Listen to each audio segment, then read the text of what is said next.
Hello everyone, welcome to Chahal Academy. Today we are going to discuss another important video of international relations, that is the relationship between India and Myanmar. Let's begin with it. So in today's video we are going to discuss the first historical ties. अगर historically देखा जाए तो the relations between India and Myanmar goes back to centuries. Buddhism is the major link जिसे हम आज इस video में discuss करेंगे. Second is the significance of Myanmar for India. Myanmar किस तरीके से इंडिया के लिए बेनिफिशियल और इंपॉर्टेंट है उस चीज को इस वीडियो में डिस्कस करना है. Third, what is the commercial diplomacy. Commercial diplomacy means how trade and investment relationship is being going on. किस तरीके से हम कोऑर्डिनेट और कोऑपरेट कर रहे हैं उस पर्सपेक्टिव में, उसे डिस्कस करना है. Fourth is developmental partnership. India किस तरीके से असिस्ट कर रहा है म्यांमार को इन द डेवलपमेंट, किस तरीके से लोन्स प्रोवाइड कर रहा है या फिर असिस्टेंस प्रोवाइड कर रहा है, उस चीज को हमें डिस्कस करना है. Fifth is cross border cooperation. Myanmar is the only Asian country जो इंडिया के साथ बॉर्डर शेयर करती है. The border length is around 1600 kilometres. तो किस तरीके से हमारा क्रॉस बॉर्डर कोऑपरेशन देखने को मिलता है इन दोनों कंट्रीज के बीच में, उसे हम डिस्कस करेंगे. Sixth is defence and security diplomacy. Defence perspective से, सिक्योरिटी पर्सपेक्टिव से, when it comes to insurgency और when it comes to the connectivity, Myanmar plays an very important role. उसे भी हमें डिस्कस करना है इस वीडियो के अंदर. And the last one are the challenges. जो दो मेजर चैलेंजेस है हमारे पास इंडिया म्यांमार रिलेशनशिप में, that is the Rohingya issue, जो काफी जानते हैं आप इसके बारे में. There is not to be discuss much.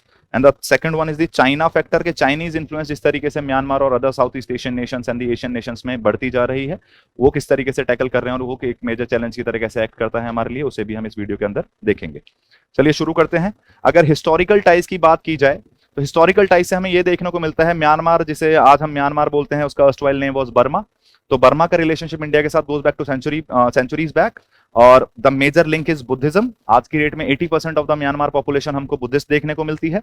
और इनिशिएशन इसका हुआ था जब गौतम बुद्ध ने 2 मॉन्क्स को भेज दिया था बर्मा के अंदर टू स्प्रेड द बुद्धिज्म. तब से तो बुद्धिज्म जो है वो म्यांमार का एक मेजर रिलीजन मुझे देखने को मिलता है. उसके अलावा भी अगर बात की जाए, अगर बुद्धिज्म से और पहले जाना चाहें, तो जो बैकग्राउंड मुझे देखने को मिल रहा है म्यांमारी पॉपुलेशन के या बर्मीज पॉपुलेशन का, तो उनका बैकग्राउंड है क्षत्रियज. उनका ओरिजिन क्षत्रियन ओरिजिन से बिलोंग करते हैं वो, जिसका ओरिजिन भी आप इंडिया से ट्रेस कर सकते हैं. तो हम ये कहना बिल्कुल उचित होगा हमारे लिए कि इंडिया और म्यांमार के जो रिलेशन है कोई नए रिलेशनशिप नहीं है. ये हजारों सालों से चलते आ रहे हैं, इन्हें हम मेंटेन और जस्टिफाई करते आ रहे हैं फ्रॉम टाइम इमेमोरियल. अगर सिग्निफिकेंस की बात की जाए, what is the significance of Myanmar for India, Myanmar किस तरीके से हमें हेल्प करता है, तो सबसे पहली लाइन जो आपको यहां देखने को मिल रही है, that is the bridge between India and South East Asia. जैसा अभी मैंने आपसे बताया, Myanmar is the only nation जो बॉर्डर शेयर करता है इंडिया के साथ. To be specific with the 4 states, Arunachal Pradesh, Nagaland, Mizoram and Manipur. ये 4 स्टेट्स हैं जो म्यांमार के साथ बॉर्डर शेयर कर रहे हैं. और ये अकेली एशियन कंट्री है जो बॉर्डर शेयर कर रही है इंडिया के साथ. तो आपको ऑब्वियस, ये फॉर द ऑब्वियस रीजन हमारे लिए म्यांमार बहुत ज्यादा इंपॉर्टेंट है अगर मुझे साउथ ईस्ट एशिया के साथ अपने लिंक्स बनाने हैं, अपना कोऑपरेशन इंप्रूव करना है. तो मोर ओवर मेरी जो एक्ट ईस्ट पॉलिसी चल रही है, जिसका प्रेडिसेसर हमें लुक ईस्ट पॉलिसी देखने को मिलती है, उसकी इंपॉर्टेंस, उसको अगर जस्टिफाई करना है, उसको अगर अपलिफ्ट करना है, तो भी म्यांमार की एक मेजर इंपॉर्टेंस मुझे देखने को मिलेगी. अदर देन दैट, जिसे हम ऑयल एंड नेचुरल गैस में जो हमारा कोऑपरेशन चल रहा है, जिसे हम हाइड्रोकार्बन डिप्लोमेसी भी बोलते हैं, तो म्यांमार हमारे लिए एक बहुत मेजर रोल प्ले करता है oil and natural gas resources के लिए, जिससे मैं बोल सकता हूं कि इंडिया की एनर्जी सिक्योरिटी में भी म्यांमार का एक मेजर रोल है. इसके अलावा अगर सिग्निफिकेंस देखने को मिलती है तो डेवलपमेंट ऑफ नॉर्थ ईस्ट. अगर नॉर्थ ईस्ट का मुझे डेवलपमेंट करना है, not just from the security perspective and not just from the connectivity perspective, from the multi dimensional perspective, Myanmar के साथ मुझे अपने रिलेशंस अच्छे से मेंटेन रखना बहुत ही ज्यादा इंपॉर्टेंट है. जैसे कि नॉर्थ ईस्ट में हमने देखा है कि कंटिन्यूस इंसर्जेंसी मुझे देखने को मिली है सिंस 1947. नागा इंसर्जेंसी मुझे देखने को मिल रही है. 1950-60s में मुझे मीजो इंसर्जेंसी देखने को मिली थी, मीजो नेशनल फ्रंट बनता हुआ देखा था. तो ऐसे समय पे म्यांमार के साथ कोऑर्डिनेट करना, कोऑपरेट करना बहुत ज्यादा जरूरी हो जाता है इन इंसर्जेंस ग्रुप्स को कंट्रोल करने के लिए, इन इंटर ग्रुप्स को कंट्रोल करने के लिए. जैसा कि आपको यहाँ मैप में दिख रहा है, दिस इज द नागालैंड, और नागालैंड का जो डिमांड है ऑफ द ग्रेटर नागालिम, उसका कुछ पोर्शन जो है वो आपको म्यांमार के अंदर भी देखने को मिलता है, क्योंकि नागा एथनिसिटी आपको म्यांमार के अंदर भी देखने को मिलती है. तो स्पेसिफिकली अगर मुझे नागा इंसर्जेंसी को टैकल करना है, which is the most deadly insurgency right now in north eastern India, तो उसके लिए म्यांमार के साथ मुझे कोऑपरेट करना ही पड़ेगा और करना भी चाहिए. सेकेंडली, जैसा मुझे पता है, साउथ एशिया की बात करें या साउथ ईस्ट एशिया की बात करें या रेस्ट ऑफ द वर्ल्ड कहीं भी बात करें, आपको चाइना का इन्फ्लुएंस काफी ज्यादा देखने को मिलता है, लेकिन इंडिया के लिए और ज्यादा जरूरी हो जाता है जब ये इंडिया की प्रॉक्सिमिटी में होता है। तो म्यांमार हमारा डायरेक्ट नेबर है, तो इंडिया जो चाइना का इन्फ्लुएंस है जो म्यांमार के साथ बढ़ता जा रहा है, उसको टैकल करने में म्यांमार को भी पता है they can not let China dominate in their particular region, तो वो भी इंडिया का असिस्टेंस चाहते हैं और इंडिया को भी म्यांमार के साथ एसोसिएट करना चाहिए, कोऑपरेट करना चाहिए, अगर वो चाइनीज इन्फ्लुएंस को किसी भी तरीके से कंट्रोल या फिर सब्जुगेट करना चाहते हैं।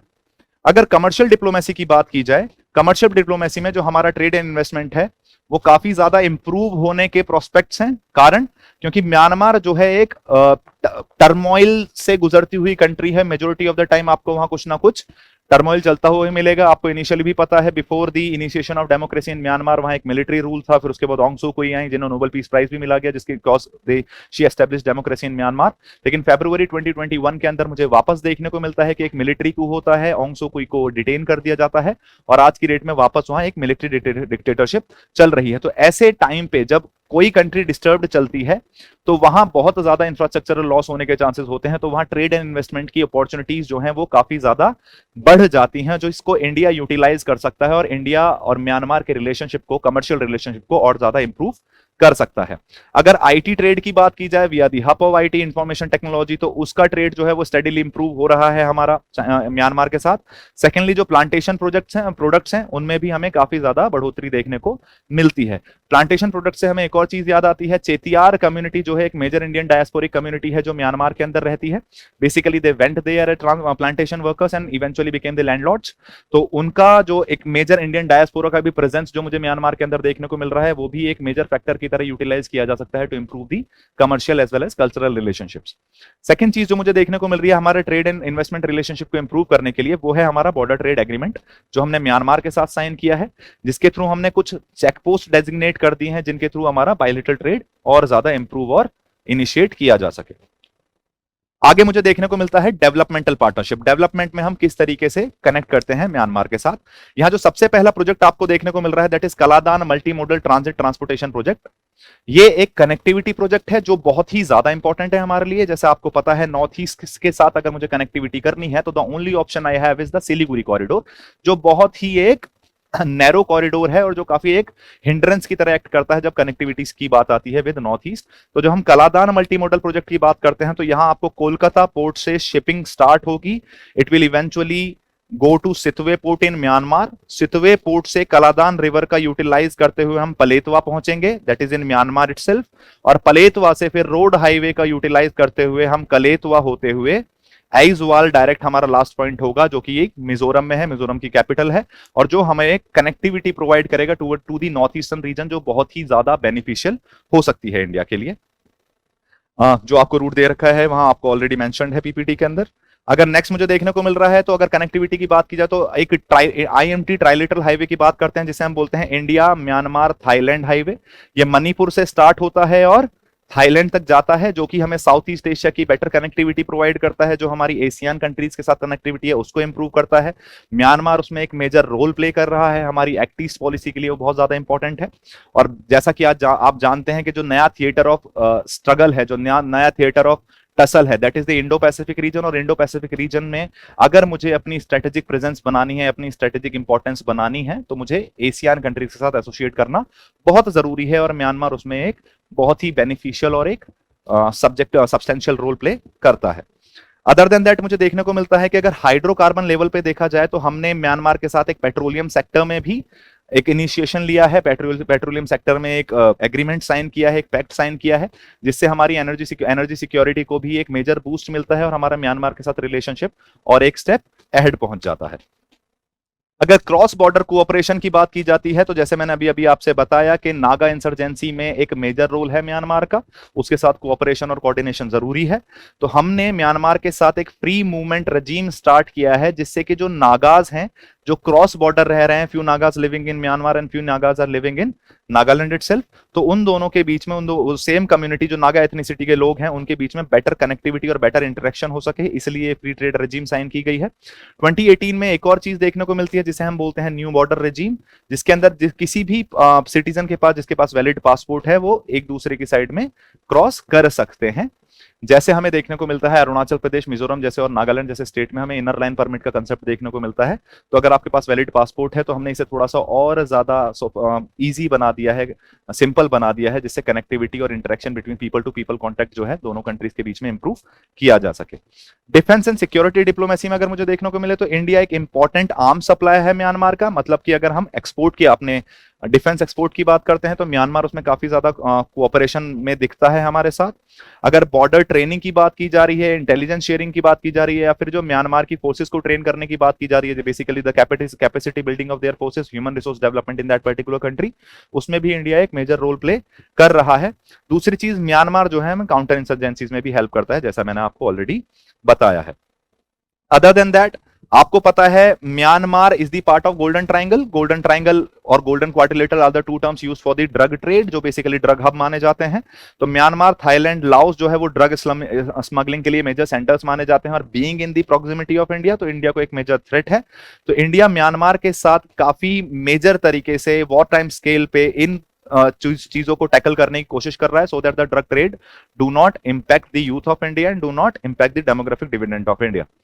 एक और जो डिफेंस कोऑपरेशन मुझे देखने को मिल रहा है, that is regarding the maritime security, क्योंकि इंडिया जो है ऑयल एक्सप्लोरेशन करता है म्यांमार के अंदर, तो एक मेजर एस्पेक्ट है कि वहां की मैरीटाइम सिक्योरिटी हमारे लिए और ज्यादा इंपॉर्टेंट हो जाए। Moreover, other than that, हम एक सागर इनिशिएटिव की बात करते हैं, security and growth for all in the region, जिसके थ्रू हम एक रीजनल सिक्योरिटी प्रोवाइडर बनना चाहते हैं। तो उस पर्सपेक्टिव से भी देखा जाए तो मैरीटाइम सिक्योरिटी में भी एक डिफेंस पर्सपेक्टिव से म्यांमार एक मेजर रोल प्ले करता है हमारे लिए। अगर चैलेंजेस की बात की जा रही है, हमारे पास दो मेजर चैलेंजेस है। The first is Rohingya crisis and the second is Chinese factor. तो अगर हम रोहिंग्या क्राइसिस की बात करते हैं, रोहिंग्या, अब जैसा मैंने आपको बताया 80% ऑफ जो लोग हैं, जो बेसिकली रिलीजन है वहां का म्यांमार का, दैट इज बुद्धिस्ट। लेकिन जो रखीन स्टेट है, जो बेसिकली जो वेस्टर्न साइड है, अराकान योमा माउंटेन्स वाला रीजन है म्यांमार का, वहां उसे हम रखीन स्टेट बोलते हैं उस रीजन को, जहां हमें एक मुस्लिम कम्युनिटी देखने को मिलती है जिसे हम बोलते हैं रोहिंग्यास। ये क्या है, रिसेंटली इनका प्रोसिक्यूशन स्टार्ट होता है, रिलीजियस प्रोसिक्यूशन स्टार्ट होता है, तो they started migrating to basically save their lives. और जब इन्होंने माइग्रेट करना स्टार्ट किया, तो जो मेजर इंपैक्ट मुझे दिख रहा है वो दिख रहा है दो कंट्रीज पे, that is Bangladesh and India on a large scale. India ने अलाउ नहीं किया रोहिंग्याज रेफ्यूजीज को on the national security perspective. Supreme court में स्टेटमेंट था इंडियन गवर्नमेंट का कि अगर रोहिंग्याज मुस्लिम्स को इंडिया में इंक्लूड कर लिया जाता है, उनको रेफ्यूज दे दिया जाता है, तो नेशनल सिक्योरिटी और इंटरनल सिक्योरिटी के लिए एक मेजर थ्रेट हो सकता है। इसका कारण यह है क्योंकि जो रोहिंग्या का एक रेडिकल एक ग्रुप है जो रोहिंग्यास के अंदर एग्जिस्ट करता है, जो थोड़ा सा रेडिकल नेचर में है, और उसके साथ ये भी बोला जाता है कि उसका आईएसआई के साथ कनेक्शन है, तो we can not take that chance, इसलिए हमने रोहिंग्या रेफ्यूजीज को अलाउ नहीं किया है इंडिया में। अदर देन दैट, इंडिया ने पॉलिसी अपनाई है इन रोहिंग्याज रेफ्यूजीज को वापस रिपैट्रिएट करने की, क्योंकि हम प्रिंसिपल ऑफ नॉन रिफॉल्वमेंट के अंदर बेसिकली ह्यूमन राइट्स वायलेशन का हम ह्यूमन राइट पैक्ट का हम पार्ट हैं, ह्यूमन राइट चार्टर का हम फॉलो करते हैं, even though we are not the part of refugee convention. तो हमने कोशिश की है कि जितने भी रोहिंग्या मुस्लिम्स यहाँ आ चुके हैं उन्हें वापस रिपैट्रिएट किया जाए, और जो उनका रीजन है रखीन स्टेट, उसमें एक डेवलपमेंटल असिस्टेंस दी जाए, जिससे वो एक बेटर लाइफ जी सकें म्यांमार में जाके। अनदर इंपॉर्टेंट चीज ही कि majority of the Rohingyas Muslims are in Bangladesh. एक 4 आइलैंड करके बांग्लादेश में आपको देखने को मिलता है जहां रोहिंग्याज को सेटल डाउन किया गया है। That is not definitely safe, वो काफी ज्यादा वल्नरेबल है फ्रॉम द क्लाइमेटिक चेंजेस। तो उनको एक बेटर एसिमिलेशन करने का रोहिंग्याज मुस्लिम्स को इन बांग्लादेश, हमने एक ऑपरेशन स्टार्ट किया है जिसे हम बोलते हैं ऑपरेशन इंसानियत, जिससे बांग्लादेश एक बेटर तरीके से डील कर सके रोहिंग्याज के साथ और उनका ह्यूमन राइट्स वायलेशन ना हो। सेकंड चीज जो मुझे देखने को मिलती है, that is Chinese factor. China और म्यांमार का डीप रिलेशन है, सिक्योरिटी कंसर्न है नॉर्थ ईस्ट इंडिया के लिए, जो कि क्योंकि जितना चाइना क्लोज होगा हमारे नेबरिंग कंट्रीज के साथ, उतना ज्यादा हमारे लिए एक स्ट्रेटेजिक लॉस है एज वेल एज एक सिक्योरिटी पर्सपेक्टिव है, हमें हमारे लिए एक इनसिक्योरिटी का इशू है। Myanmar belt and road initiative का भी पार्ट है। उसके बाद जो मुझे चीज देखने को मिल रही है, म्यांमार जो है ऐसा नहीं है कि it wants China to dominate itself या केवल चाइना के साथ रिलेशनशिप रखना चाहता है, वो चाहता है India should act as the counter balancing force और इंडिया के साथ भी रिलेशनशिप रखा जाए। तो हमारे पास एक अच्छी अपॉर्चुनिटी है कि हम चाइना फैक्टर को भी बैलेंस कर सकते हैं। ऐसे ही इंपॉर्टेंट वीडियोस देखने के लिए जुड़े रहिए चहल एकेडमी के साथ। Thank you so much, have a good day.